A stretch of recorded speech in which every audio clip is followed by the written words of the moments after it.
Hello, friends, and welcome to another accounting standard of Group 1 Intermediate Accounting.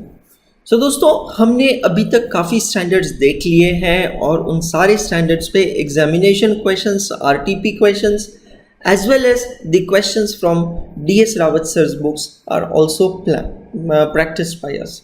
So I'm sure you are gaining confidence in accounting standard. Well, you should gain confidence in accounting standards. Reason being very simple, because as I told you, a significant amount of marks are carried by these accounting standards, so you have to study them very well. Guys, today we are doing with a very good standard, not a very big standard but not a very small either, a very interesting accounting standard, that is AS16, borrowing cost. अब जैसे ही मैं ये नाम पढ़ता हूँ standard का, borrowing cost, तो first instance में मेरे माइंड में क्या आता है, ये चीज़ सोचना बहुत ज़रूरी है. सो ये वर्ड बोरोइंग कॉस्ट पढ़ते ही फर्स्ट इंस्टेंस में मेरे माइंड में जो एक वर्ड क्लिक होता है या फ्लैश होता है, वो वर्ड है इंटरेस्ट. बट सवाल यहाँ पे ये उठता है कि क्या हम सिर्फ इंटरेस्ट की ही बात कर रहे हैं, और अगर इंटरेस्ट की बात करना है तो उसके लिए एक अलग अकाउंटिंग स्टैंडर्ड की ज़रूरत क्या है. I mean, जैसे कि मैं आपको हर स्टैंडर्ड में बताता हूँ उस स्टैंडर्ड का बैकग्राउंड, कि वो स्टैंडर्ड क्यों बना, कैसे बना, किन चैलेंजेस को, किन सवालों का जवाब देने के लिए वो स्टैंडर्ड बना. ठीक उसी तरह इस स्टैंडर्ड के लिए भी मैं आपको पहले ये बताऊंगा कि ये स्टैंडर्ड बना क्यों. I mean, in law we study interpretation of statutes, and in interpretation of statutes, one of the rule of interpretation of law is Hayden's rule, also known as mischievous rule. That's a very wonderful rule which tells us that while you interpret any law, you need to first see the mischief that has happened before that law came into the force, so that you understand the objectivity of the law, कि वो law बना तो क्यों बना. एक और नई चीज़ हम यहाँ आज करेंगे इस पर्टिकुलर स्टैंडर्ड में, जिसके लिए आप लोगों को मेंटली प्रिपेयर्ड होना है. अभी तक जितने भी स्टैंडर्ड्स हमने किए हैं वहाँ आपको चार्ट्स रेडीमेड मिले, राइट. यहाँ आज मैं आपको ये स्टैंडर्ड प्रेजेंटेशन के थ्रू एक्सप्लेन करूँगा, लेकिन ये प्रेजेंटेशन होने के बाद, ये लेक्चर होने के बाद जिसमें हम क्वेश्चंस भी प्रैक्टिस करेंगे, आपको खुद को इस स्टैंडर्ड का चार्ट बनाना है. करेक्ट. ज़रूरी नहीं है कि एक कोई यूनिफॉर्म ही चार्ट हो. Every student may come out with an innovative idea and may divide the chart into different branches. All said and done, the moral of the story is you should be able to revise the entire contents, or largely all the contents of a standard, in a single glimpse.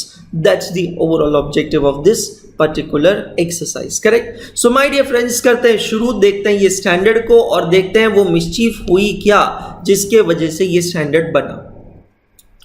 So, a term loan of rupees 50 crores was obtained on 1st January 2019 to commission a refinery. Understand? Commission means what? Make, construct a refinery.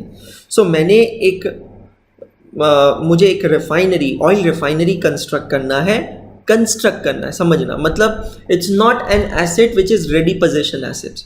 It's not like a car, it's not like ready to move in a building. It is like a project in my mind, और वो project को finance करने के लिए मैंने bank से 50 करोड़ का loan लिया है. और कब लिया है वो? 1 जनवरी 2019 को. चलो ठीक है, कोई तो रेट ऑफ इंटरेस्ट से मैंने वो लोन ले लिया, रिफाइनरी का कंस्ट्रक्शन स्टार्ट हो गया, और फिर अल्टीमेटली 17 मंथ्स बाद, yes my dear friends, 1 year 5 मंथ्स, दैट इज 1 जून 2020 को मेरी रिफाइनरी बनकर तैयार होती है. Now what do you mean by बनकर तैयार होती है? इसका मतलब है my refinery has started commercial production from that date. Which is that date? 1 June 2020, मतलब 1 जनवरी 2019 को मैंने बैंक से रिफाइनरी कंस्ट्रक्ट करने के लिए लिया लोन 50 लाख का, जबकि ये रिफाइनरी बन के तैयार कब हुई? 1 जून 2020 को तैयार हुई। जब मैं कह रहा हूँ रिफाइनरी बन के तैयार हुई, इसका मतलब क्या है? I am not talking about the physical structure of refinery, I am saying that the refinery has started making commercial production. और ऐसा मैं क्यों कह रहा हूँ refinery has making commercial production? Because जिस दिन रिफाइनरी कमर्शियल प्रोडक्शन स्टार्ट करेगी उसी दिन से मैं उस रिफाइनरी से रेवेन्यू अर्न करना स्टार्ट करूंगा, दैट इज फ्रॉम 1 जून। दोस्तों, अगर मैं इस स्टैंडर्ड को और इस स्टैंडर्ड के राइट हैंड साइड पार्ट को, जहाँ ये रिफाइनरी आपको दिख रही है, इसको मैं अगर कनेक्ट करता हूँ ना ले जाके अकाउंटिंग स्टैंडर्ड 10 के साथ, तो अकाउंटिंग स्टैंडर्ड 10 का रिकॉग्निशन क्राइटेरिया ही क्या है? One of the recognition criteria is the asset is going to earn economic benefits to the enterprise. So कोई भी चीज एसेट कब कहलाती है? जब वो आपके लिए इनकम, रेवेन्यू अर्न करती है। तो सवाल यहाँ पे ये नहीं है कि रिफाइनरी एसेट है या नहीं है, हम वो अज्यूम करेंगे कि refinery is meeting all the recognition criterias as defined under AS 10, और वो क्राइटेरियाज को मीट करके ये रिफाइनरी 1 जून 2020 को स्टार्ट हो रही है।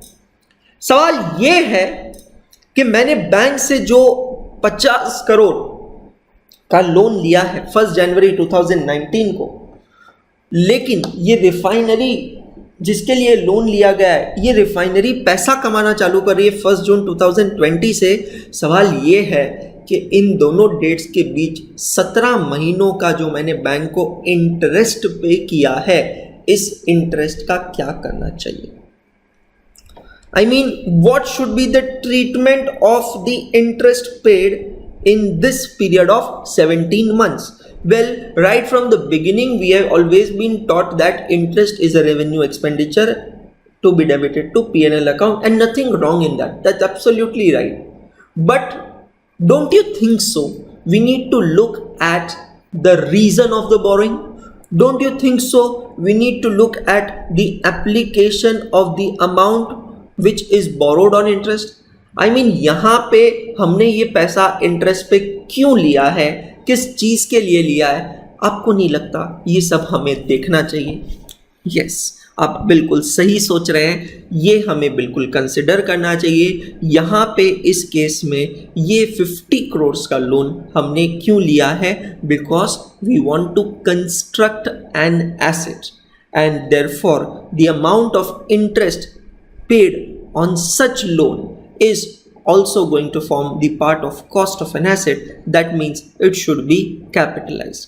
तो ये है एक आउटसाइड में एग्जाम्पल जो मैंने आपके सामने रखा है। इससे जुड़े कई सवाल, इससे जुड़े कई केसेस, इससे जुड़े कई इंट्री केसेस हम यहाँ इस स्टैंडर्ड में इसको देखेंगे और आगे बढ़ेंगे। करेक्ट? सो एक एक करके देखते हैं, स्टार्ट करते हैं। In the above example, expense can be matched with the revenues by including the interest cost, that is the borrowing cost, in the cost of refinery, and then providing the depreciation on the cost, including the borrowing cost. So matching concept बिल्कुल सही कहता है, cost and revenues of the period should match with each other. So ये जो borrowing cost है, interest cost है for construction of refinery, ये interest cost asset की कॉस्ट में ऐड कर देनी चाहिए, और फिर बाद में जब हम एसेट को डेप्रिशिएट करेंगे तो वो हमारे एक्सपेंस और रेवेन्यूज एक दूसरे को मैच करेंगे। लॉजिक बहुत सिंपल है दोस्तों। पहले 17 महीनों में जब फैक्ट्री कोई रेवेन्यू अर्न ही नहीं कर रहा है, अगर मैं वो 17 महीनों में ये इंटरेस्ट को P&L को डेबिट करता हूँ, सो मेरे P&L में डेबिट में कॉस्ट तो दिखेगी, एक्सपेंस तो दिखेंगे, बट P&L के क्रेडिट में कोई रेवेन्यू नहीं दिखेगा, and therefore matching concept of accountancy will not hold good over there. The standard came into effect in respect of accounting period commencing on or after April 1st, 2020, and it is mandatory in nature. This statement should be applied in accounting for borrowing cost. This statement does not deal with actual or imputed cost of owner's equity, including preference share capital not classified as liability. Now what do you mean by actual or imputed cost of owner's equity? अब ये चीज clear करना बहुत जरूरी है। इस standard में हम किससे डील कर रहे हैं? तो इस स्टैंडर्ड में हम डील कर रहे हैं बोरोइंग कॉस्ट से। क्लियर? अब बोरोइंग कॉस्ट में दो चीजें हो सकती है। आप कह रहे हैं सर मैंने बैंक से लोन लिया है और उस पर मैं इंटरेस्ट दे रहा हूं, ये बोरोइंग कॉस्ट है। चलो ठीक है, एक पार्टनरशिप फर्म है, बैंक से लोन लिया है और बैंक को इंटरेस्ट दे रहा है, वो बोरोइंग कॉस्ट है। This statement does not deals with actual, जो एक्चुअल दिया है, और imputed. Imputed means notional cost of owners equity. अगर ओनर की कोई भी इन्वेस्टमेंट है, इंटरेस्ट ऑन कैपिटल ले लीजिए, पार्टनरशिप फर्म में पार्टनर ने कैपिटल दिया है, अगर हम वो कैपिटल पे इंटरेस्ट देते हैं तो वो एक्चुअल कॉस्ट होती है, और नहीं देते हैं बट प्रिज्यूम करते हैं तो वो इम्प्यूटेड या नोशनल कॉस्ट होती है। सो वो सब अमाउंट्स यहां पे कंसिडर नहीं किए जाएंगे। Borrowing costs are interest and other costs incurred by an enterprise in connection with the borrowing of the funds. My dear friends, borrowing cost के अंदर क्या करना है हमें, यहाँ पे हम देखने वाले हैं definition of borrowing cost, correct? Borrowing cost का मतलब क्या होता है? Interest and other cost, बहुत इंपॉर्टेंट है। जब तक ये डेफिनेशन आप नहीं समझेंगे तब तक आपका माइंड आपको एक ही सिग्नल देगा कि borrowing cost is equal to interest cost, but ऐसा नहीं होता है दोस्तों। इंटरेस्ट तो तब चालू होता है जब आप मनी बोरो कर लेते हो, लेकिन in order to make a borrowing, in order to even borrow the funds, you need to incur some additional cost, that is the cost of borrowing, and that is also included in the definition of the borrowing cost. मतलब इससे पहले कि मैं ये सब पढ़ूं जो आपके सामने लिखा है, मैं आपको एक एग्जांपल देता हूं। आप बैंक में जाते हो होम लोन लेने के लिए, टर्म लोन लेने के लिए, एजुकेशन लोन, ऑटोमोबाइल लोन, कोई भी लोन लेने के लिए जाते हो। जब भी आप बैंक में जाते हो कोई भी बोरोइंग करने के लिए, तो बैंक की खुद की बहुत सारी प्रोसीजर होती है, डॉक्यूमेंटेशन होता है, लीगल फॉर्मेलिटीज होती है एंड सो ऑन। और ये सारी जो फॉर्मेलिटीज होती है, इन सब में बैंक अलग अलग एक्सपर्ट्स की हेल्प लेता है, जैसे कि लॉयर, जैसे कि वैल्यूअर, है ना। तो आप सपोज बैंक के पास जाते हो टर्म लोन लेने के लिए। टर्म लोन मतलब a business loan for a specific period of time.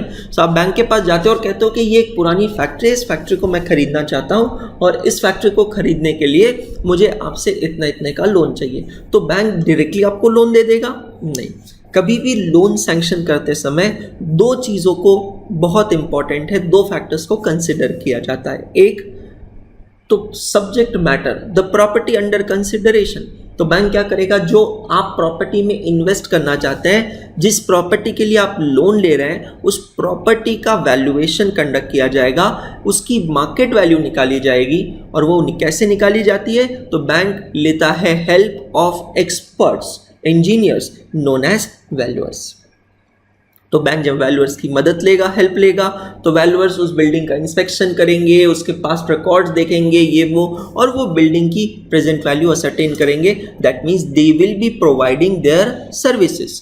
इसी से रिलेटिंग आप एक स्टैंडर्ड ऑडिटिंग देखेंगे in paper number 6, auditing and assurance, और वहाँ पे भी आप ये देखेंगे कि taking the help of an experts. While doing auditing we have to take help of an experts. Similarly banks do take help of an experts in case of sanctioning of loan. अब bank जो ये valuer से help ले रही है या जो उनकी सर्विसेज ले रही है, आपको नहीं लगता वैल्यूअर को उसका पेमेंट करना पड़ेगा, है ना? तो दिमाग में रखिएगा ये पॉइंट, कौन करेगा ये पेमेंट, सोचना है। दूसरा, मैंने आपसे कहा बैंक दो चीज़ों को, दो फैक्टर्स को कंसिडर करता है, एक है वैल्यूअर्स, दूसरा है the legal and the credit worthiness of the borrower. मतलब दो ही चीज़ें होती है कोई भी लोन लेने में, एक the subject matter and the legal and credit worthiness background of the borrower. So आप जो बोरोवर हो, आपका वो लीगल चेक करवाएंगे, आपका क्रेडिट वर्दीनेस देखा जाएगा, बैंक क्राइसिल के पास जाएगा, आपका क्रेडिट स्कोर निकालेगा, और इन सब चीज़ों के लिए बैंक फिर से experts like for example lawyers की हेल्प लेगा, और फिर यहाँ पे बैंक को कुछ पेमेंट करना पड़ेगा। तो सवाल ये है कि लॉयर को जो ये बैंक चार्जेस पे करेगा, क्या ये बैंक खुद के पॉकेट से पे करता है? Answer is no. Whenever the loan is approved by the bank, the bank used to charge an additional amount to the borrower on the name by the name of processing fees, which is generally based as a percentage of the loan amount. And why that processing fees is charged? I mean, I as a borrower may have a question in my mind that why are you charging processing fees when your job is to give loan? So जब आपका काम ही है loan देना, तो आप हमसे processing fees क्यों charge कर रहे हैं? आपको तो हम इंटरेस्ट दे रहे हैं ना। तो आंसर बहुत सिंपल है, that is the cost of the borrowing. तो जब भी मैं कहता हूं कि मेरी बोरोइंग कॉस्ट क्या है, तो इंटरेस्ट तो सर्टनली बोरोइंग कॉस्ट है, without any doubt. But apart from interest, if you have incurred any additional cost on borrowing the funds, that will also be added to the borrowing cost. एक और example देता हूँ, उसके बाद हम ये slide पे पढ़ेंगे। Chartered accountants also do the work of project financing. What do you mean by project financing?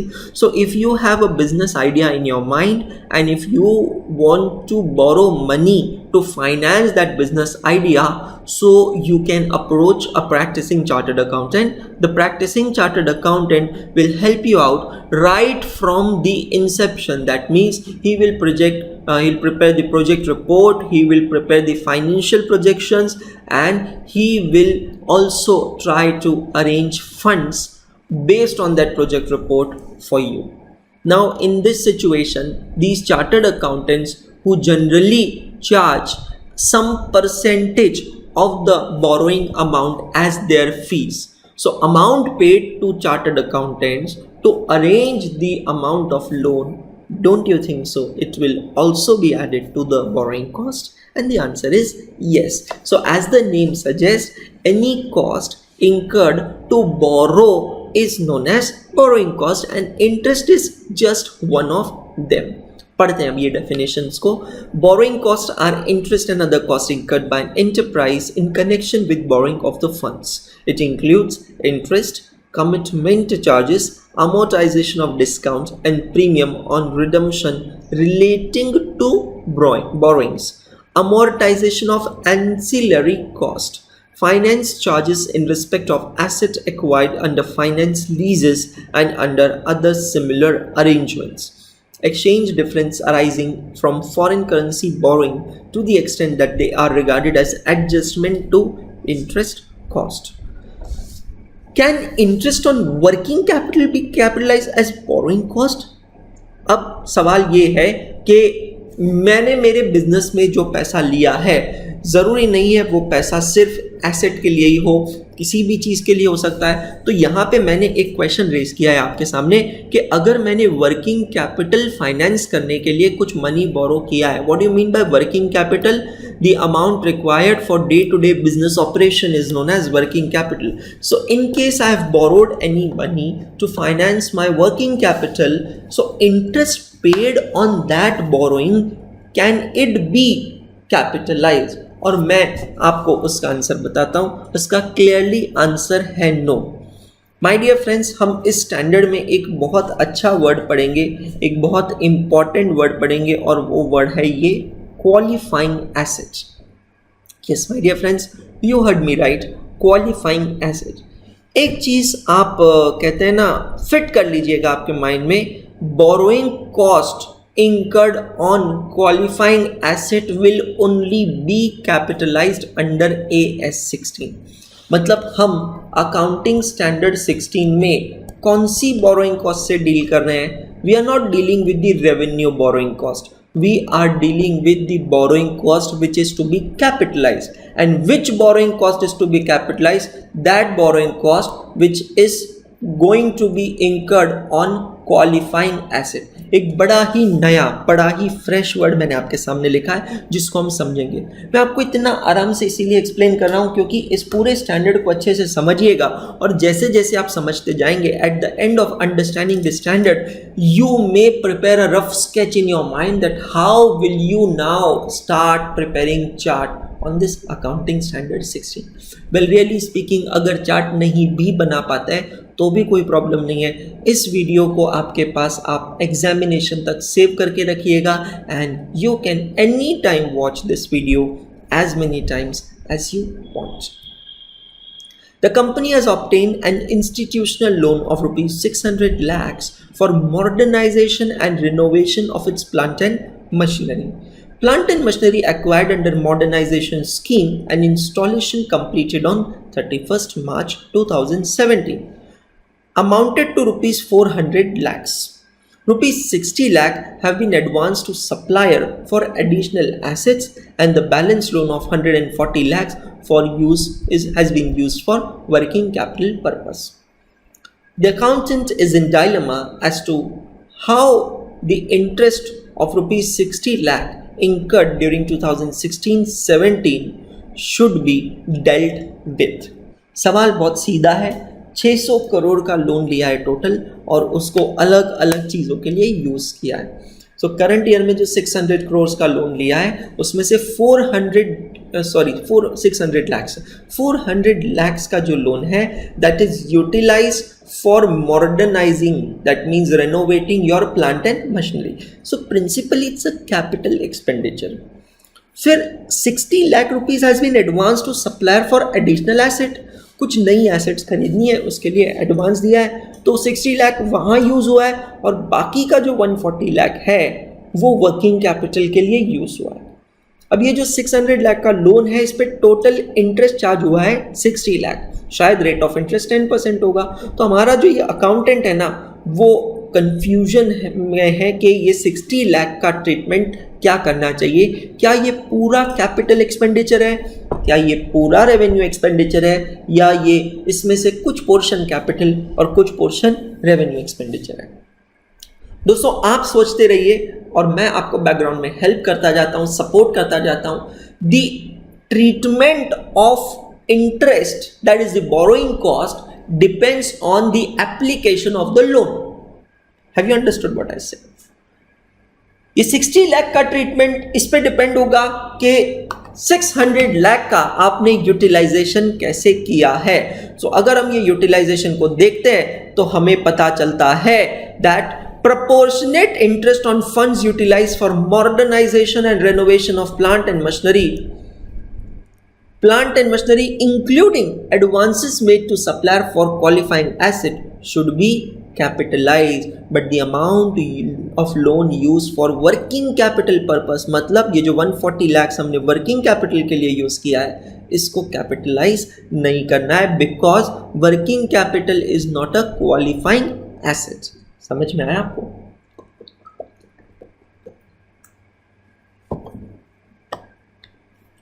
Interest का ट्रीटमेंट डिपेंड करेगा एप्लीकेशन ऑफ लोन पे. तो अगर मैंने कोई एसेट खरीदने के लिए डाउन पेमेंट दिया है तो वो भी कैपिटल एक्सपेंडिचर है. यार बात बहुत सिंपल है.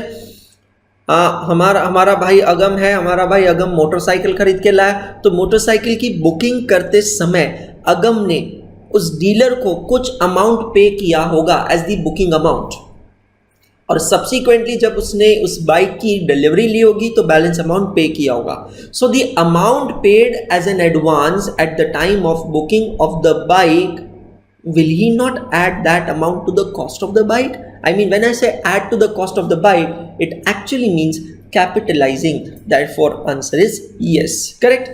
Now, we are going to see the most important definition of this accounting standard, qualifying asset. A qualifying asset is an asset that necessarily takes a substantial period of time to get ready for its intended use or sale.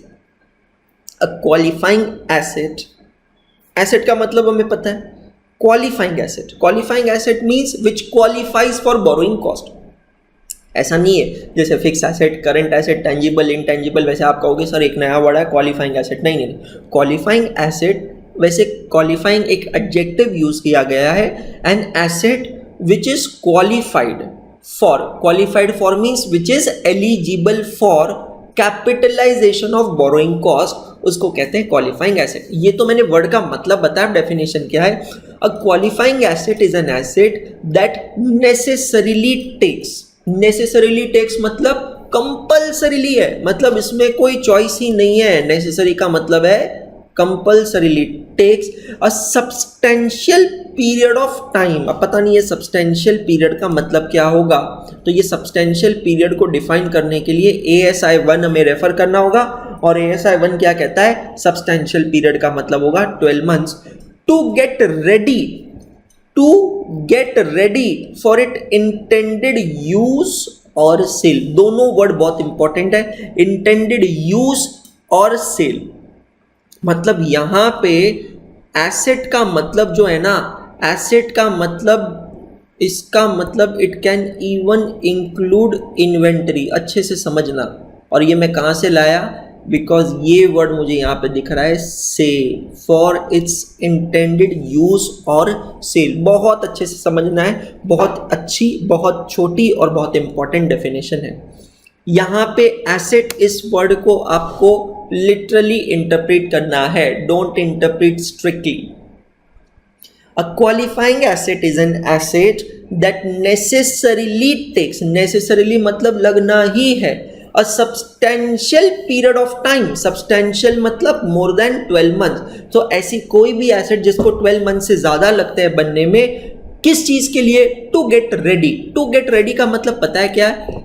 इसका मतलब है that asset is not ready made, वो आपको बनानी पड़ेगी। समझ में आ रहा है? It is not readymade. To get ready for its intended use और सेल। चाहे आप उस एसेट को यूज करना चाहते हो एज अ फिक्स एसेट, या अगर आप उसको बेचना चाहते हो, कुछ भी हो, लेकिन अगर उसको 12 मंथ से ज्यादा लग रहा है तो वो क्वालिफाइंग एसेट कहलाएगा। अब देखते हैं यहाँ पे कुछ एग्जाम्पल। इंटेंडेड यूज का मतलब होता है एसेट और इंटेंडेड सेल का मतलब होता है इन्वेंट्री, क्योंकि those things which are purchased and held for sale in the ordinary course of business is inventory. समझ में आ रहा है? अब मैं सबसे पहले इन्वेंटरी का एग्जाम्पल देता हूँ, वो एग्जाम्पल जो हमारे मैडम रितिका ने क्लास में दिया था कभी, और which is very close to her, that is WINE, wine. Wine की हमने बात की थी क्लास में, नहीं एक्चुअली बात तो मैंने राइस की थी, रितिका ने वाइन की बात की थी क्लास में, बट चलो मैडम का ये एग्जांपल लेते हैं, कंटिन्यू करते हैं।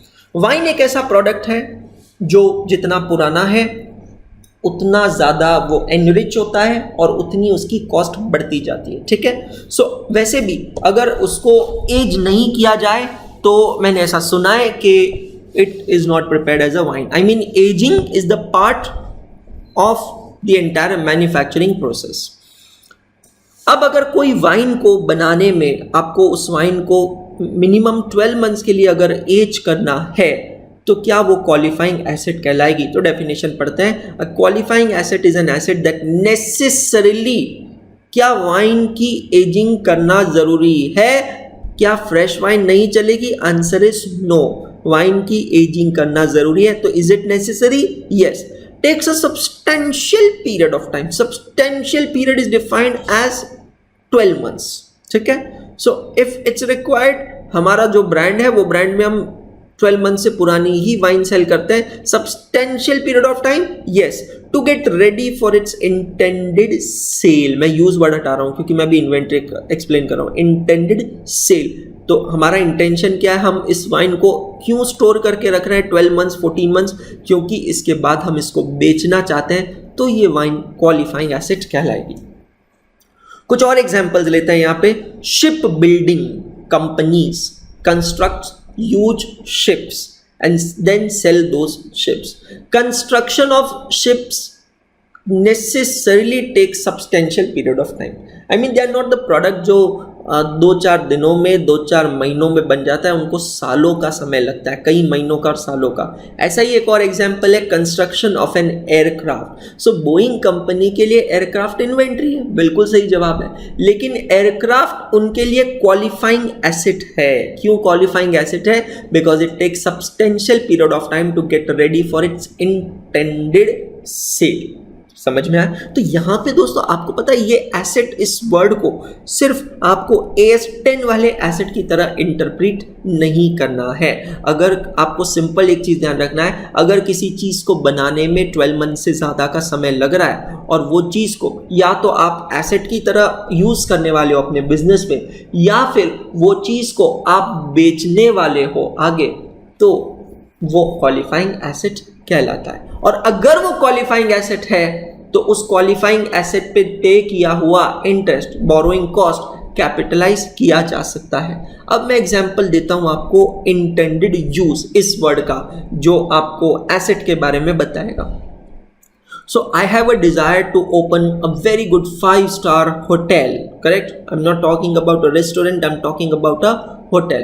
And in order to construct that hotel, it takes me 2 to 3 years. पूरा बिल्डिंग बनाते हैं, प्रॉपर इंटीरियर डेकोरेशन होता है, सब रेनोवेशन होता है, और इन सब में 2 से 3 सालों का समय लगता है।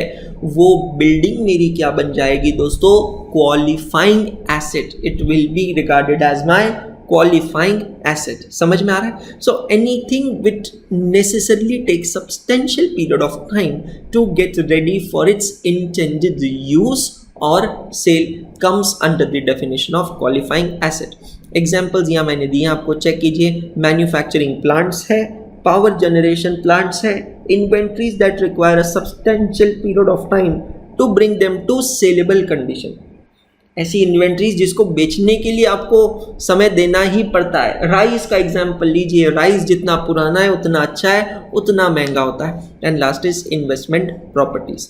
Qualifying assets, inventory. एग्जांपल्स मैंने आपको वाइन का दिया है, शिप का एग्जांपल दिया, production of genetic seeds, building in case of real estate developer. अभी मैंने आपको एग्जांपल दिया होटल का, जहां वो बिल्डिंग मैं यूज करना चाहता था फॉर माई बिजनेस। अब होता यह है कि जब ये मेरी बिल्डिंग बन रही है, इस बीच में मुझे कुछ और लॉसेज हो जाते हैं, तो मैं अपना आइडिया ड्रॉप कर देता हूँ, मैं होटल नहीं खोलूंगा, पर ये जो बिल्डिंग बन रही है फिर इसका करूंगा क्या? तो मैं सोचता हूँ कि मैं इस बिल्डिंग को एज इट इज बेच दूंगा। तो वो भी इसी डेफिनेशन में आता है। And growing trees of teak wood and sandalwood. AS10 के अंदर हमने एग्रीकल्चर प्रोड्यूस की बात की थी, हमने बायोलॉजिकल प्लांट्स की बात की थी, हमने बेयरर प्लांट्स की बात की थी। तो वहाँ मैंने आपको बहुत सारी चीज़ें एक्सप्लेन की थी कि कुछ सिचुएशंस ऐसी होती है कि सागवान के पेड़ और चंदन के पेड़, इनको आप कई सालों तक मेंटेन करके रखते हैं, और इनके केस में एग्रीकल्चर प्रोड्यूस क्या होता है? The lumber which is there. So my dear friends, in this situation when you have to maintain these trees for so many year, that will also be eligible to be called as qualifying asset. What are excluded from qualifying asset? Other investments other than investment property. Investment property means real estates, inventories that are routinely manufactured or otherwise produced in large quantities on a repetitive basis over a short period of time.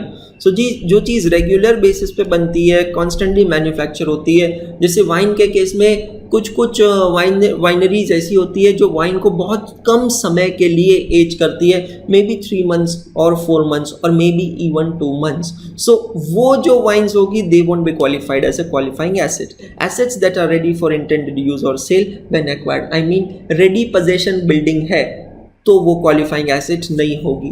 अगम की bike है, वो qualifying asset नहीं होगी। आपका mobile phone है, laptop है, ये सब आप जो खरीदने जाते हैं मार्केट में और ये रेडीली अवेलेबल होता है, ये क्वालिफाइंग एसेट नहीं होगा। लेकिन हाँ, अगर हमारे सर मिहिर कहते हैं कि नहीं अब मेरे स्टैंडर्ड को मैच करेगी कौन सी कार, तो हमारे सर मिहिर प्लान करते हैं कि हमें रोल्स रॉयस खरीदना है, और रोल्स रॉयस जो कंपनी है ना, वो कार ऑर्डर बेसिस पे बनाती है।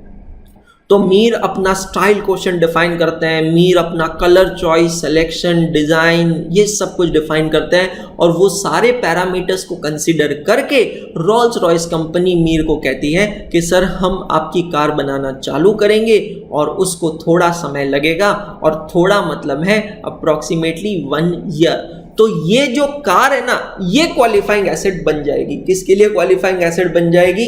मीर के लिए। तो मीर ने अगर रोल्स रॉयस को एडवांस देने के लिए बैंक से लोन बोरो किया है ना, समझना, बैंक से लोन बोरो किया है, तो ये इंटरेस्ट जो मीर पे करेगा बैंक को from the date of borrowing till that date, तो हम देखेंगे वो मीर उस कार की कॉस्ट में ऐड कर सकता है।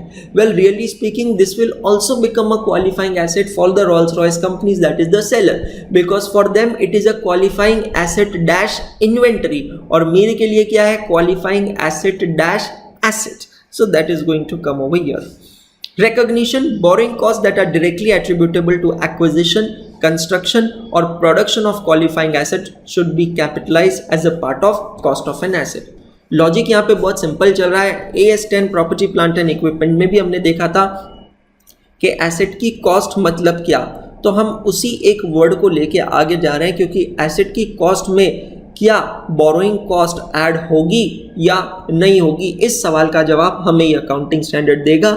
लेकिन बोरोइंग कॉस्ट ऐड होगी या नहीं होगी, इसके लिए हमें सबसे पहले क्या देखना होगा कि हम जिस चीज़ की बात कर रहे हैं, is it a qualifying asset और not.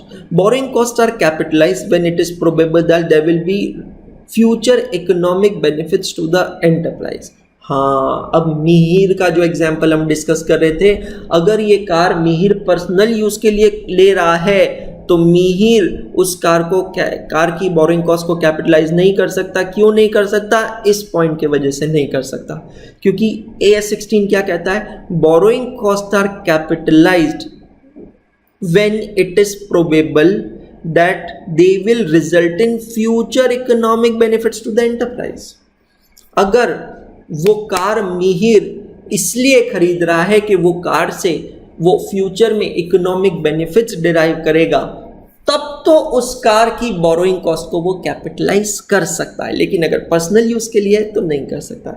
The cost can be measured reliably. तो अगर आपको पता हो तो यही हमने रिकॉग्निशन क्राइटेरिया देखे थे even in accounting standard 10 property plant and equipments. Other borrowing costs should be recognized as expense in the period in which they are incurred. Correct? Eligibility of capitalization. Okay. To the extent the funds are borrowed specifically for the purpose of obtaining a qualifying asset, the amount of borrowing cost eligible for capitalization on the asset should be determined as the actual borrowing cost incurred on that borrowing during the period, less any income on the temporary investment out of those borrowing. ये point बहुत important है और मैं इसको अच्छे से explain करना चाहता हूँ। सपोज आपने कोई एसेट परचेज करने के लिए लेट्स टेक एग्जांपल बोरो किया है 100 लाख रुपीस, 1 करोड़ है ना।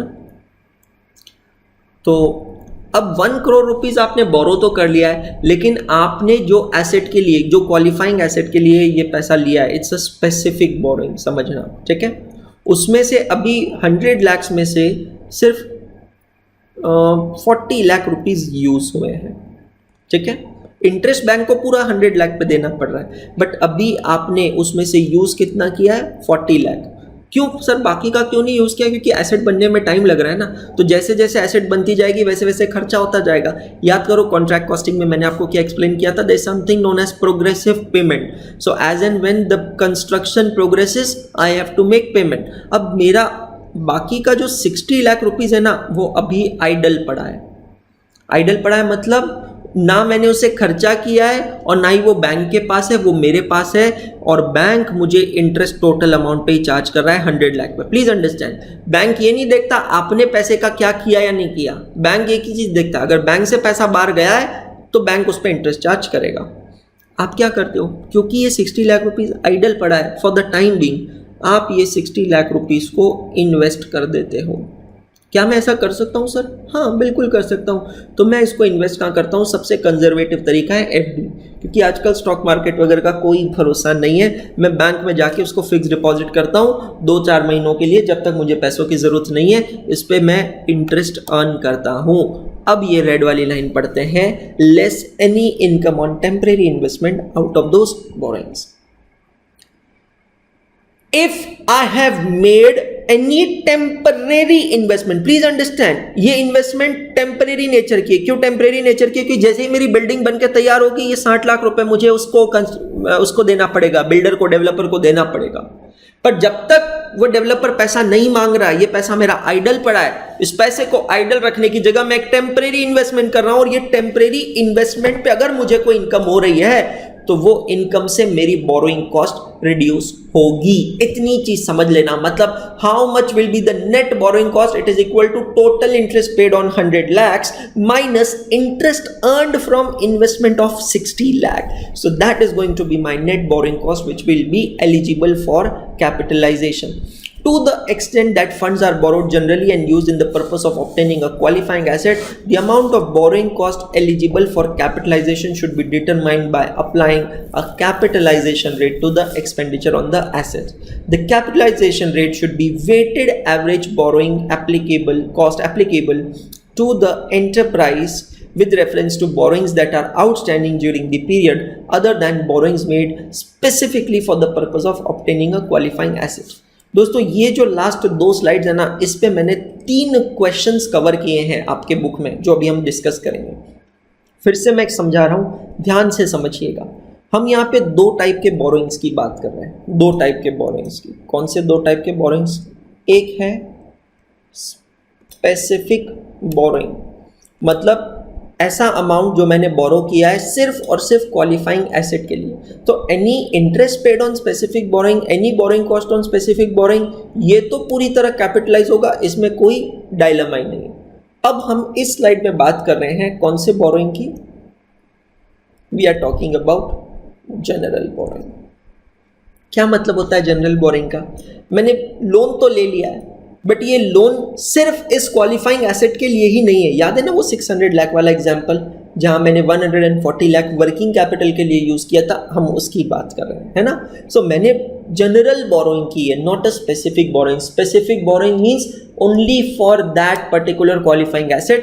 General borrowing means absolutely general in nature, not a specific one-on-one relationship नहीं होता है। तो जनरल बोरोइंग पे जो मैं बोरोइंग कॉस्ट इंकर करता हूँ, उसमें से मैं कैसे आइडेंटिफाई करूंगा that how much is the borrowing cost attributable to the qualifying asset? तो वो मैं कैलकुलेट करूंगा using a capitalisation rate and weighted average borrowing cost. कैसे देखेंगे ये? अभी मैं इसको थ्योरेटिकली ज़्यादा एक्सप्लेन नहीं करूंगा, क्योंकि जैसा मैंने कहा, I have covered 3 questions over here on this particular concept.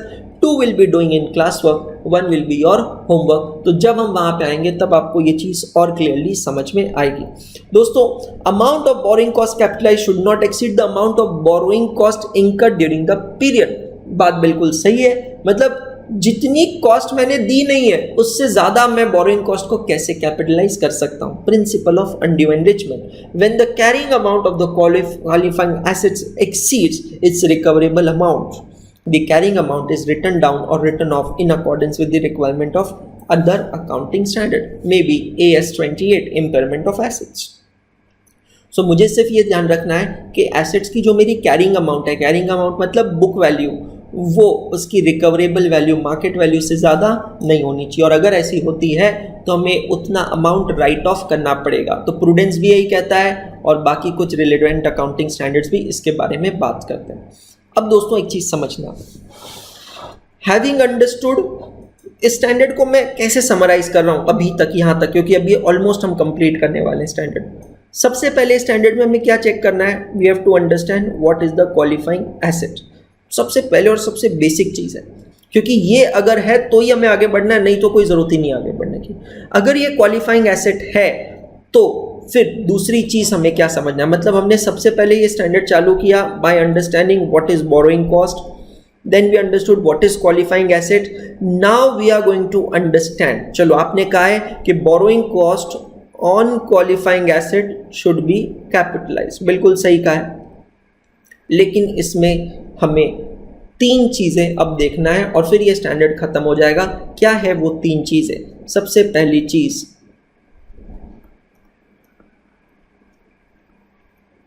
कब से, इसका मतलब है कमेंसमेंट। ये जो कैपिटलाइजेशन है ये कब से कमेंस होगा? दूसरा, कब तक, मतलब सीजेशन, कैपिटलाइजेशन कब तक, किस दिन तक का इंटरेस्ट बोरोइंग कॉस्ट कैपिटलाइज किया जाएगा। और तीसरी चीज़ जो हम यहाँ देखेंगे वो है सस्पेंशन। सस्पेंशन मतलब टेम्परेरीली पॉज होना, रुक जाना, उससे कहते हैं सस्पेंशन। समझ में आ रहा है आपको मेरी बात? क्लियर? मतलब दोस्तों मैंने बैंक से एक लोन लिया, ठीक है, it was general loan, not a specific loan. वो लोन लेके मैंने क्वालिफाइंग एसेट बनाई, क्वालिफाइंग एसेट बनने में 2 साल लगे, तो वो 2 सालों का इंटरेस्ट बोरोइंग कॉस्ट बिल्डिंग की वो मेरे प्लांट के कॉस्ट में ऐड होगा, इसमें कोई डाउट नहीं है।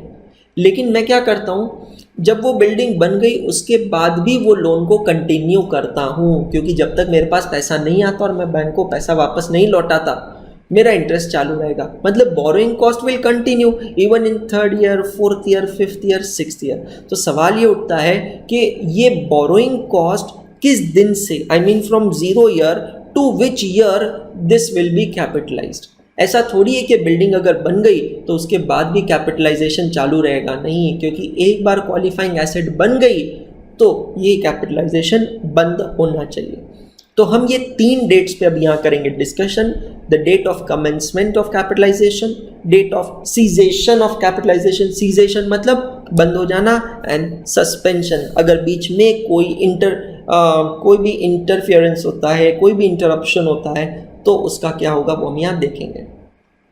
The capitalization of borrowing cost should commence when all the following conditions are satisfied. Number 1, expenditure for acquisition, construction or production of qualifying asset is being incurred. Includes only such expenditure that has resulted in payment of cash, transfer of other assets or assumption of interest bearing liabilities. मैं आपको ये तीनों word समझाऊंगा एक example के साथ, एक example जिसमें मैं 2 केसेस लूँगा। तो बहुत ज़्यादा फोकस्ड होना है और बहुत ज़्यादा अटेंटिव होकर वो एग्जाम्पल को सुनना है। अच्छे से सुनिएगा, समझिएगा, ध्यान दीजिएगा। बिल्कुल लाइव एग्जाम्पल दे रहा हूँ और ऑनेस्टली इसमें कोई कहते हैं ना, कोई क्राफ्टिंग नहीं है। हाँ, जहाँ जहाँ पे भी आप लोगों के लिए ज़रूरत पड़ेगी इस एग्जाम्पल को मैं थोड़ा टेलर मेक करूँगा, समझना। मेरे 2 फ्रेंड्स हैं, ठीक है, 2 ही नहीं है, बहुत है, बट मैं वन ऑफ दोज 2 फ्रेंड्स की बात कर रहा हूँ। दोनों ही बिजनेसमैन हैं और ये कोरोना का एपिसोड होने से पहले दोनों ने ही अपनी अपनी एक प्रोजेक्ट लॉन्च किया था, मतलब they are builders and they both have launched a project. So एक फ्रेंड जो है वो है अमरावती में और एक फ्रेंड है पुणे में, है ना, समझना अच्छे से। दोनों बिल्डर्स हैं, दोनों का काम क्या है, कंस्ट्रक्ट करके बिल्डिंग्स को, रो हाउसेस को, कमर्शियल कॉम्प्लेक्स को कंस्ट्रक्ट करके बेच देना। सो ये कोरोना के एपिसोड होने से पहले मुझे याद आ रहा है जनवरी वगैरह में मेरी उनसे बात हो रही थी, तो दोनों ने कहा कि यार अभी बस अगले महीने हम हमारा प्रोजेक्ट लॉन्च करने वाले हैं। ठीक है, लॉन्च करने वाले मतलब उसको ग्राउंड ब्रेकिंग सेरेमनी कहते हैं ना, गड्ढा वगैरह करके वहाँ पूजा वगैरह होती है और ये सब चीज़ें होती हैं। तो मुझे कुछ याद है कि 26 जनवरी के आसपास दोनों ने ये ग्राउंड ब्रेकिंग सेरेमनी कर दी और दोनों ने अपने प्रोजेक्ट को अनाउंस कर दिया, वहाँ बोर्ड लगा दिया कि ABC बिल्डर, XYZ बिल्डर, और हम ये प्रोजेक्ट बना रहे हैं, ग्रैंड प्रोजेक्ट है, यहाँ पे ये मिलेगा, वो मिलेगा, ऐसा करो वैसा करो, और नीचे लिखा है बुकिंग्स ओपन। समझना। जो मेरा पुणे वाला फ्रेंड है उसको तो काफ़ी बुकिंग्स मिलने लगी क्योंकि पुणे में थोड़ा डिमांड ज़्यादा था, और जो अमरावती वाला फ्रेंड है उसको थोड़ी बुकिंग्स कम मिल रही थी। प्लीज़ अंडरस्टैंड, ये दोनों एक दूसरे को नहीं जानते, समझना। There is no triangle over here. मैं इन दोनों को जानता हूँ, there is a V formation over here. मैं इन दोनों को जानता हूँ बट ये दोनों एक दूसरे को नहीं जानते, है ना। I am the mutual friend. तो मैं as a third person, as a spectator ये देख रहा हूँ कि दोनों सेम बिजनेस कर रहे हैं, सेम डेट पे वो ग्राउंड ब्रेकिंग करते हैं, सेम डेट पे वो प्रोजेक्ट अनाउंस करते हैं। एक को बहुत ज़्यादा बुकिंग मिलती है पुणे वाले को, और अमरावती वाले को बहुत ज़्यादा बुकिंग नहीं मिलती है। दोनों ने क्या किया है, समझना, मेरी बात ध्यान से समझना। दोनों ने ही ग्राउंड ब्रेकिंग करते ही 1 फरवरी 2020 से अपने अपने बैंकर से अच्छा खासा लोन ले लिया, क्योंकि अब जब लोन लिया है तो फिर काम बिना लोन के कैसे चालू करेंगे ना। तो लेट्स टेक एग्जांपल कि दोनों ने बैंक से 50-50 करोड़ का लोन ले लिया। अब 1 फरवरी 2020 से जिस दिन से लोन लिया, दोनों का इंटरेस्ट तो उस दिन से स्टार्ट हो गया विदाउट एनी डाउट। पूना वाला जो बंदा है, क्योंकि उसको काफ़ी बुकिंग्स मिल गई थी, तो he got lot of courage and confidence to start his work. तो उसने क्या किया, once his loan got disbursed, 1 फरवरी को उसका आई थिंक लोन आ गया था, तो उसने 2-3 तारीख से ही अपने कंस्ट्रक्शन साइट पे मटेरियल डालना चालू कर दिया। सीमेंट आ गया, सीमेंट नहीं है सॉरी, रेती आ गई, स्टोन्स आ गए, कुछ मशीन्स आ गई, जो मशीन्स लगती है ना वहाँ पे डिगिंग करने के लिए वगैरह, लेबर की मूवमेंट चालू हो गई। काम स्टार्ट नहीं हुआ, समझना, बट काम स्टार्ट होने के लिए जो जो एक्टिविटीज़ होती है ना, प्री ऑपरेशनल एक्टिविटीज़, वो एक्टिविटी स्टार्ट हो गई। लेकिन जो ये अमरावती वाला बिल्डर था ना, उसके यहाँ उसने कुछ एक्टिविटी स्टार्ट नहीं की। इवन दो उसका लोन का भी अमाउंट 50 करोड़ रुपए उसका भी 1 फरवरी को आ गया, उसके बैंक में आ गया, वो पैसा उसके बैंक में ही पड़ा है। लेकिन ना ही उसने सैंड खरीदा, ना ही उसने आयरन खरीदा, ना ही उसने कोई मशीन को वहाँ लाया, कुछ नहीं किया। क्यों नहीं किया? क्योंकि उसको इतनी बुकिंग्स नहीं मिली, और वो कह रहा था कि यार थोड़ा इंतजार करते हैं और फिर बाद में ही ये स्टार्ट करते हैं। पहला सवाल यहां पे उठता है, क्या इन दोनों का बोरोइंग कॉस्ट का कैपिटलाइजेशन सेम डेट पे कमेंस होगा? I mean their borrowing date is same, but will capitalisation commence on the same date? और ये स्लाइड उसका आंसर देती है कि बोरोइंग कॉस्ट कैपिटलाइज किस दिन से होती है? When does commencement take place? When all the conditions are satisfied, and all the conditions are number 1 expenditure for acquisition, construction और production of qualifying asset is being incurred. आपने जिस चीज के लिए ये पैसा बोरो किया है, उस चीज को बनाने के लिए, कंस्ट्रक्ट करने के लिए, एक्वायर करने के लिए आपने कुछ तो खर्चा करना चाहिए। You should have done certain expenses. My friend in Pune have actually done an expense. He have poured all the material, at least some material required on the construction site, whereas the other friend in Amravati haven't incurred any expenditure. So आप खुद सोच सकते हैं कि किसका capitalisation start होगा? पुणे वाले का। किसका स्टार्ट नहीं हो सकता? अमरावती वाले का। Second condition, borrowing cost are incurred. ये तो दोनों के केस में 1 फरवरी से जिस दिन से लोन स्टार्ट हो गया उस दिन से बोरोइंग कॉस्ट स्टार्ट हो गए। और तीसरी, activities that are necessary to prepare the asset for its intended use और सेल इज इन प्रोग्रेस। मतलब आपने ये पैसा जिस चीज के लिए बोरो किया है उससे रिलेटिंग कुछ एक्टिविटी तो चालू होनी चाहिए। तो हमारा जो ये पुणे वाला फ्रेंड है ना, उसकी मार्किंग्स वगैरह हो गई है, उसके मेजरमेंट चल रहे हैं, और हमारा ये अमरावती वाले फ्रेंड के कुछ मेजरमेंट्स नहीं चल रहे हैं। अब आप खुद सोच सकते हो ये दोनों एग्जांपल्स और ये 3 कंडीशन से कि किसकी बोरोइंग कॉस्ट कैपिटलाइज होना स्टार्ट होगी। आई मीन पे दोनों कर रहे हैं। फिर से कह रहा हूँ, दो अलग अलग चीज़ें हैं। बैंक को इंटरेस्ट पे करना अलग चीज़ है, उस इंटरेस्ट के ट्रीटमेंट की यहाँ बात चल रही है कि वो इंटरेस्ट कैपिटल एक्सपेंडिचर होगा या रेवेन्यू होगा। अगर कैपिटल होगा तो वो प्रोजेक्ट की कॉस्ट में ऐड होगा, रेवेन्यू होगा तो पीएनएल को डेबिट होगा। तो capitalisation means is it going to be added to the cost of an asset? अगर मैं पुणे वाले फ्रेंड की बात करता हूँ तो यस, रीजन ये तीनों क्राइटेरियाज उसके मीट हो रहे हैं। नंबर 1, उसने वो एक्सपेंडिचर किया है। नंबर 2, बोरोइंग कॉस्ट इंकर हुई है। And number 3, activities that are necessary is also in progress. But if I talk about my other friend in Amravati, he is satisfying only condition B, whereas condition A and C are not satisfied. तो sir फिर उसका borrowing cost capitalisation कब से start होगा? उस दिन से start होगा जब से ये तीनों कंडीशन सेटिस्फाई होगी। समझना। अब होता क्या है, हमारा ये जो बंदा है ना अमरावती वाला, इसने 1 फरवरी नहीं 1 मार्च को फाइनली काम चालू कर दिया। सब्र का फल मीठा होता है, इसके लिए मीठा निकला। तो हमारे पुणे वाले फ्रेंड को तो जल्दी फल मिल गया, लेकिन अमरावती वाले फ्रेंड को बुकिंग्स थोड़ी लेट मिली और उसने 1 मार्च से फाइनली चालू कर दिया। मतलब उसका कमेंसमेंट फिर कब से स्टार्ट होगा? 1 मार्च से, और पुणे वाले का 1 फरवरी से। इवन दो दोनों जनों ने इंटरेस्ट पेमेंट स्टार्ट किया है 1 फरवरी से। तो सर फिर एक चीज़ बताओ, 1 फरवरी से 1 मार्च 1 महीने का जो ये इंटरेस्ट आपके अमरावती वाले फ्रेंड ने दिया है, ये इंटरेस्ट क्या होगा? It is a revenue expenditure and it will be debited to PNL account. समझ में आया आपको? लेकिन 1 मार्च के बाद जब उसने तीनों चीज कंडीशन सेटिस्फाई कर दिए, उस दिन के बाद जो भी एक्सपेंडिचर होगा वो क्या टर्म किया जाएगा? Capital expenditure. सब कुछ सही चल रहा था, 1 महीना आगे पीछे दोनों दोस्त बढ़िया काम कर रहे थे, जोरों पे चल रहा था। पुणे वाले का काम थोड़ा आगे तक पहुंच गया था, फाउंडेशन का काम चल रहा था। अमरावती वाले का भी 1 मार्च को स्टार्ट होके मार्किंग्स हो गई थी, सब कुछ सही था। और फिर बीच में 20-21 मार्च से हो गया नेशन वाइज लॉकडाउन। कोरोना कोविड-19 पेंडेमिक के वजह से all over India all the business activities have been suspended. Construction site रुक गई, मशीनें रुक गई, लेबर्स रुक गए, काम रुक गया। पर अगर कोई चीज जो नहीं रुकी वो है बँकेचा व्याज, interest charge by bank. Interest is a period cost which accrues with time. वो कॉस्ट नहीं रुकी, वो कॉस्ट चलती रही चलती रही चलती रही। अब सवाल ये उठता है, जब ये लॉकडाउन नंबर 1 अनाउंस हुआ, किसी को पता नहीं था कि इतना लंबा चलेगा, और अभी भी चल ही रहा है यार। अभी भी हमें पता नहीं है कि ये लॉकडाउन रुकेगा या नहीं। तो अब मैं आता हूं सेकेंड पार्ट पे, that is suspension. Capitalization of borrowing cost should be suspended, रोक देना चाहिए during the extended period in which active development is interrupted. अगर आपका काम रुका है